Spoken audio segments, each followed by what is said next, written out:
នៅប៉ុន្មានម៉ោងក្រោយការចរចាតាមទូរស័ព្ទរវាងលោកដូណាល់ត្រាំជាមួយនាយករដ្ឋមន្ត្រីថៃនៅកម្ពុជា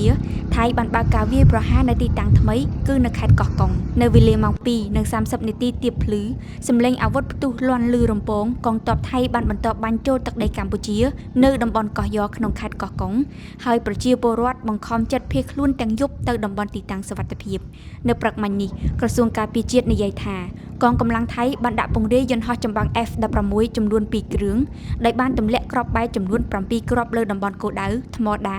រួមទាំងអគារសណ្ឋាគារនិងស្ពានជ័យជំនះហើយក៏បានបន្តវាយប្រហារក្នុងតំបន់ភូមិភាគ4និងភូមិភាគ5លទ្ធផលកិច្ចប្រជុំតាមទូរស័ព្ទរវាងថ្នាក់ដឹកនាំនៅយប់ថ្ងៃសុក្របង្ហាញថាប្រធានាធិបតីសហរដ្ឋអាមេរិកលោកដូណាល់ត្រាំបាននិយាយថាលោកបានធានាបទឈប់បាញ់ដោយភាគីទាំងពីរក៏បានព្រមព្រៀងបន្ទាប់ពីការសន្ទនាតាមទូរស័ព្ទជាមួយនាយករដ្ឋមន្ត្រីកម្ពុជានិងនាយករដ្ឋមន្ត្រីថៃស្របពេលដែលនាយករដ្ឋមន្ត្រីកម្ពុជាស្វាគមន៍នៅការសម្របសម្រួលដោយសហរដ្ឋអាមេរិកនិងម៉ាឡេស៊ីបញ្ជាក់ជាថ្មីពីការបដិញ្ញាចិត្តរបស់កម្ពុជាចំពោះសន្តិភាពក៏ប៉ុន្តែ